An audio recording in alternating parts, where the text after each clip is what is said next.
Being in the self-improvement world for the past half a decade, I've realized that most of the people get it fucking wrong. True self-improvement isn't sexy, isn't just on the surface, and isn't linear or short-term.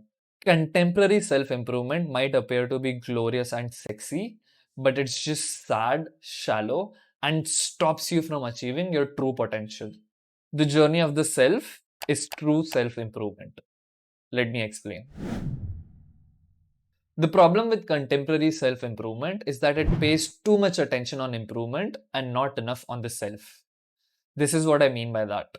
Every machine has a utility and its worth is evaluated by how efficient or productive it is. And we always strive to increase its efficiency. The current self improvement scene treats humans like machines. Things like motivational videos, hustle culture, monk mode, and obsession over external rewards just to make me sick and fail to acknowledge that there is more to a human than just being productive and hustling. Recently, I was going through a low period in my life and I was lacking energy and motivation to be productive. The past me would have considered that as something to be unnatural or unhealthy for me and tried to enforce productivity on myself at the cost of my mental and emotional well being. This is typical improvement centric self improvement. What I did instead was super healthy and holistic, and I'm very proud of that. I'll get to that in a bit. This failure of treating a human like a holistic being with emotions and thoughts is the same fallacy of medical science in which the cause of the problem is overlooked and the system is treated, often suppressed at the surface level. If you're someone who is improving yourself, that's amazing. But notice if you've fallen in this trap in which I did.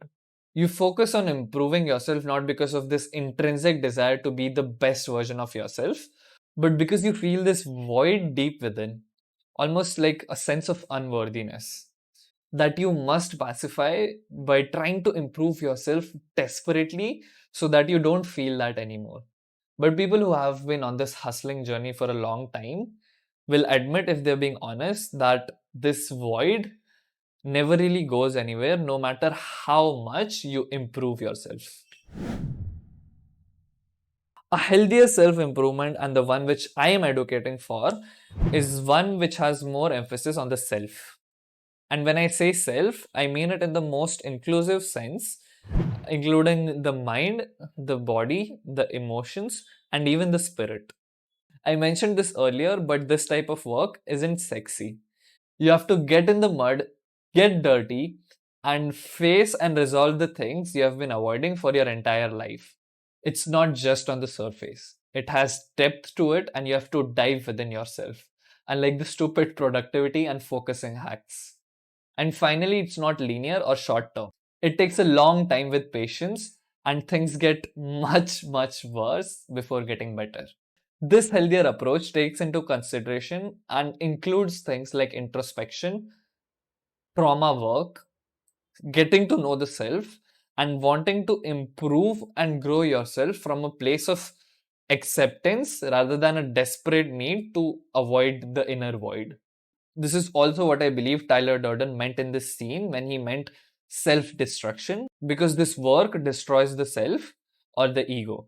I felt sorry for guys packed into gyms, trying to look like how Calvin Klein or Tommy Hilfiger said they should. That what a man looks like? Self-improvement is masturbation. Now self-destruction. Now that I think of it, contemporary self improvement is nothing but just ego improvement. I'll be honest and say I do believe that improving yourself from a place of desperation is still better any day than not improving yourself at all.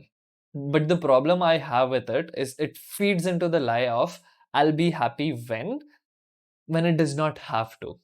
We can approach self improvement in a healthier and holistic way to grow completely as a human and not just as a machine, which not just makes us happier, but ironically more productive in the long run.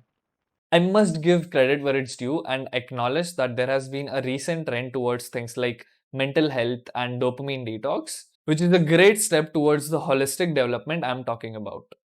Remember the low period I was talking about? When I was going through this low week, I just chilled and relaxed a lot. Relaxed.